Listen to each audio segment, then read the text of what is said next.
So ayun na nga mga bossing, papagawa tayo ng Honda Click 125. Papa-maintenance natin. Coolant, wala tong palit-palit simula binili. Brake shoe sa likod kasi wala nang kapit preno. Ball race, ball bearing kasi magalaw na yung harap.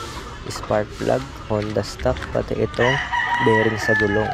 Ngayon lang magka-time para pagawa. Tas ito sinabay ko na fuel filter, sabi ni bossing, kasi namamatay-matay na to pag umaga. Ewan ko sa minor lang o dito na sa fuel filter. Wala nang kapit preno na ito mga boss, dikit na.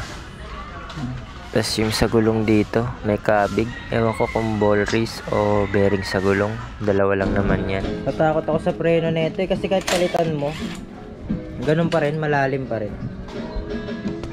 Easy lang ba boss? Winasak na agad ni Tatlong J ang unang gulong. Tapos itong shock ko. Uuna muna daw niya yung bearing. Tapos pangalawa itong shock ere-repack. Silipin natin ang odometer mga bossing. 90,000 pa 91. Ito yung sabi 70,000 odo. Ipaba yung makina. Mag-ready ng 3.5. Pero spark plug lang pinalitan. Unang binakbakan ni bossing ang bearing. Ikakabit na niya. Nilagyan na ng langis. Ay, ng grasa pala. Sorry mga boss. Ito na yung shock. Bibiakin na. Natanggal agad ni bossing kahit sobrang tagal kasi may puller siya. Kompleto ng gamit. Hindi lang pang pole wave talaga to si bossing. All around to. Planchado na natin yan.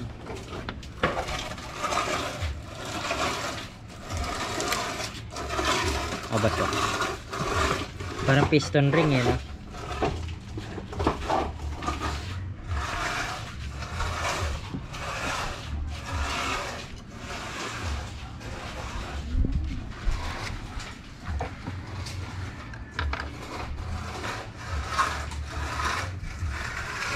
Kailangan mo na pumorma.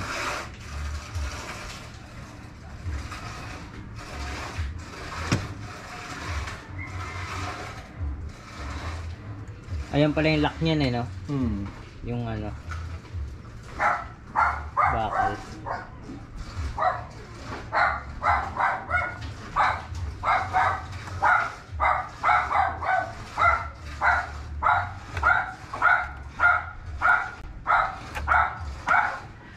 Okay. Tapos na bossing. Goods na. Yeah, bossing. Ilang diba? Nirepack na ni bossing ang mga shock ko. Wala daw tama ang ball race ko. Naniniwala ako dito. 100% na mekaniko to. Bearing sa gulong at repack lang ang kinuha niya kasi ayun lang ang tama. Binaklas na ang buong cover mga bossing. Papalitan na niya ng spark plug. Yung spark plug nito peke. Yun nadali ako, sabi spark plug daw ela. Walang kwenta pala to. Pasensya na mga boss kung ganito karumi. Di ko na kasi masyadong naalagaan to. Pang service na lang kasi namin to. On the wave na ang trabaho. Dekadena para masubok talaga.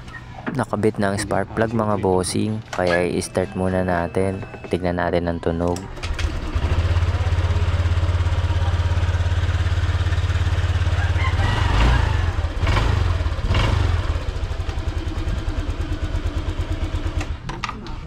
All goods daw mga boss.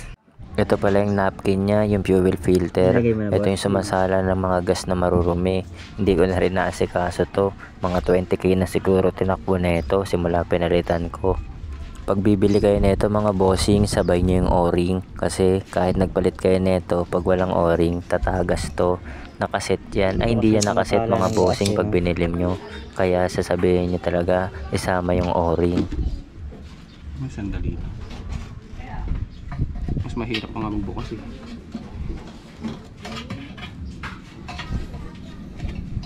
Ay makisama sa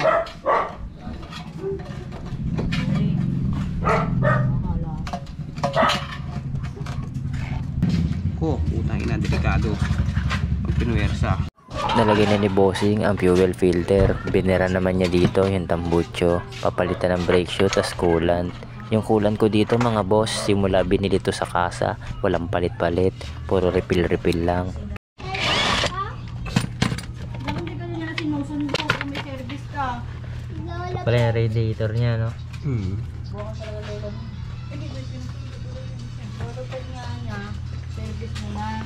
Apply. Flower.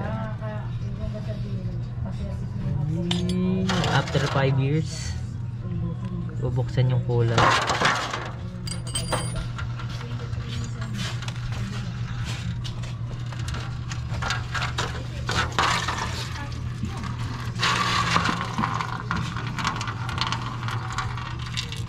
Pwede yung pabukas yung pintuan doon. Expire na, no? Expire na siguro yun. Hindi, nakabalang lang.